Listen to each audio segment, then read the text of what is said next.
Pakistan cricket team और Pakistan cricket board में पिछले 2-3 साल से एक जो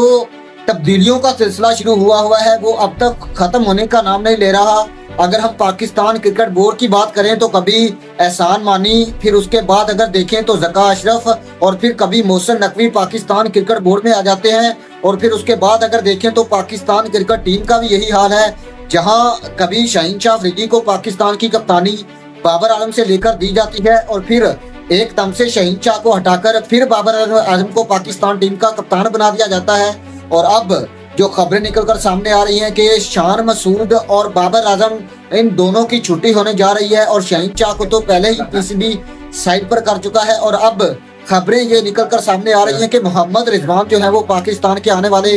व्हाइट बॉल क्रिकेट में नए कैप्टन हो सकते हैं। और आई थिंक मेरे ख्याल से ये कहीं ना कहीं पाकिस्तान टीम में ग्रुपिंग का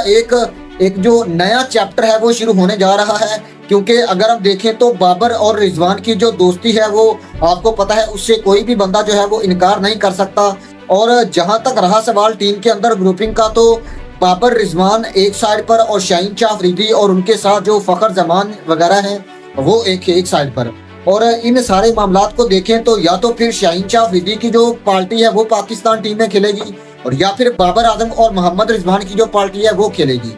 अगर बाबर आजम को पर्सनली तौर पर अगर बाबर आजम और रिजवान का रिलेशन साइड पर रख दें तो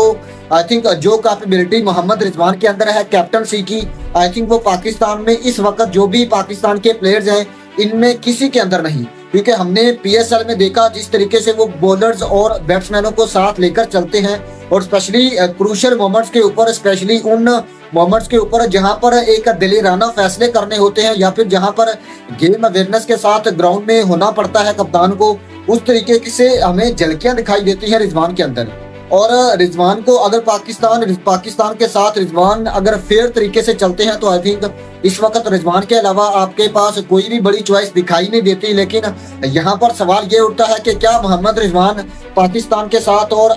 फेयर होकर चलेंगे, क्योंकि बाबर और रिजवान की जोड़ी आपको पता है कि 1-2 साल से एक दोनों के साथ खेल रहे हैं और उनका जो एक फ्रेंडली तौर पर रिलेशनशिप है वो भी काफी अच्छा है। और आई थिंक अगर पाकिस्तान टीम इस वक्त ये भी नहीं चाह सकती कि आप एक यंगस्टर के ऊपर इन्वेस्ट करें, जिन्हों के आगे आपने ऑस्ट्रेलिया में जाना है, फिर आपने न्यूजीलैंड में जाना है और फिर अगर देखें तो आईसीसी चैंपियंस ट्रॉफी जो कि पाकिस्तान का 2025 का सबसे बड़ा टूर्नामेंट होगा। और अगर ये 3-4 जो बड़ी सीरीज है, बड़े इवेंट है, अगर ये नजदीक ना होते तो फिर तो पाकिस्तान की टीम एक यंगस्टर के ऊपर इन्वेस्ट कर सकती थी, जिसमें अगर हम देखें तो आपको सामने बड़ी मिसाल देखने को मिलती है।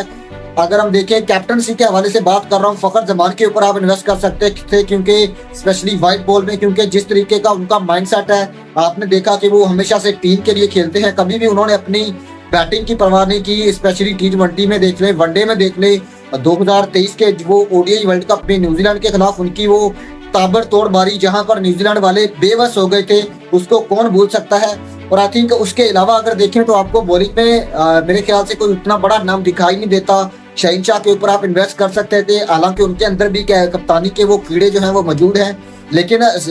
यहाँ पर वही सवाल जो बार बार हमारे जेहन में आता है कि क्या इन जो 3-4 बंदे हैं जो पाकिस्तान की इस वक्त टीम की रीढ़ की हड्डी हैं, क्या ये इन दोनों चारों के आपस के रिलेशन जो है उनकी वजह से पाकिस्तान टीम का जो नुकसान हुआ है उसको कौन पूरा करेगा। और फिर इन चारों के अलावा पाकिस्तान की टीम आखिरकार जाए तो कहां जाए, क्योंकि आपने पिछले 3-4 साल से इन्हीं लड़कों को बैक टू बैक चांसेस दिए, इन्हीं खिलाड़ियों के ऊपर आपने इन्वेस्ट किया और आपने कोई भी यंगस्टर जो है वो आपने तैयार नहीं किया। मुझे स्पेशली बहुत ज्यादा दुख होता है रुहेल नजीर की तरफ, क्योंकि अगर हम देखें तो पाकिस्तान अंडर 19 में अच्छी खासी कप्तानी की उन्होंने और फिर ए टीम के साथ भी आपने उनको जोड़ा और फिर उसके बाद उन्होंने आपने उसको साइड पर कर दिया। वो एक लड़का था जो कि as a wicket keeper Pakistan team में कप्तानी का जो रोल है वो निभा सकता था, लेकिन आपने उसको साइडलाइन कर दिया। और यही मिसाल हमें हारिस की देखने को मिलती है, यही मिसाल हमें साहिबजादा फरहान की देखने को मिलती है। और आई थिंक ये एक लंबी लिस्ट है जिनको आपने वेस्ट किया।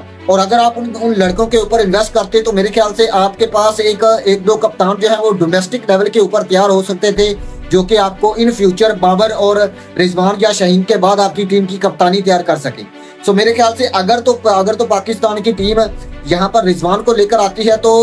फैसला तो अच्छा है, क्योंकि रिजवान के का जो माइंडसेट है वो आई थिंक एक बड़े प्लेयर का और एक बड़े जो बड़े खिलाड़ी होते हैं उनका माइंडसेट उनके पास मौजूद है। लेकिन यहाँ पर एक मामलात एक चीज़ें बहुत ज़्यादा डिस्कस करने के लिए ज़रूरी हैं, क्योंकि अब अगर किसी भी अप्रोच करता है रिजवान को तो फिर आपको चाहिए कि एक यंगस्टर जो है वो इनके साथ जोड़े, ताकि पाकिस्तान के लिए एक जो इन फ्यूचर एक कप्तान है वो तैयार हो सके। क्योंकि आप बाबर, रिजवान और शाहीन के साथ कब तक जाएंगे? और मेरा तो यही ख्याल है कि अगर पाकिस्तान की टीम आईसीसी चैंपियंस ट्रॉफी तक बाबर आजम को कंटिन्यू करवाती है तो करवाना भी चाहिए, क्योंकि रिजवान और बाबर दोनों सेम ही कैटेगरी के प्लेयर हैं और सेम ही मेरे ख्याल से प्लेयर हैं। और अगर आप चैंपियंस ट्रॉफी जो कि T20 फॉर्मेट में होती है या ओडीआई फॉर्मेट में होती है, जिसका अब तक फैसला तो कोई नहीं हुआ लेकिन चांसेस यही है कि ओडीआई फॉर्मेट में होगी, सो इन दोनों का टीम में तो होना जरूरी है। और इन दोनों का जो माइंडसेट है वो आपको पता है कि एक ही माइंडसेट है और वो दोनों की जो सोच है मेरे ख्याल से वो भी सेम है। अगरचे अप्रोच जो है वो हमेशा से एक मोटिवेशनल स्पीकर के तौर पर हमें दिखाई देती है, स्पेशली मोहम्मद रिजवान की as a wicket keeper batsman और एज अ पाकिस्तान के एक मिडिल ऑर्डर बैट्समैन। क्योंकि जहां पर हम देखते हैं तो मिडिल ऑर्डर में मोहम्मद रिजवान पाकिस्तान में जहां पर एक्सपीरियंस लेकर आते हैं, तो वहीं उसके बाद पाकिस्तान टीम को जल रखने में मेरे ख्याल से बहुत बड़ी जो भूमिका है वो निभाते हैं Mohammad Rizwan. So I think Mohammad Rizwan is a best choice Pakistan team के लिए इस वक्त। लेकिन यहाँ पर वही सवाल एक है कि अगर मोहम्मद रिजवान फेयर होकर खेलते हैं और फेयर होकर पाकिस्तान के लिए कप्तानी करते हैं और on the performance Pakistan team के जो प्लेयर्स हैं उनको पाकिस्तान टीम में शामिल करते हैं, तो फिर तो मेरे ख्याल से मोहम्मद रिजवान से बेहतर अब तक आपके लिए कोई भी चॉइस दिखाई नहीं देती। और मेरे ख्याल से ये मोहम्मद रिजवान को कंटिन्यू करवाकर आपको साथ एक जो यंगस्टर है उसको साथ में लेकर चलना चाहिए, चाहे वो आप उसमें सुहेल नजीर का नाम सामने देख सकते हैं या फिर मोहम्मद हारिस का नाम देख सकते हैं।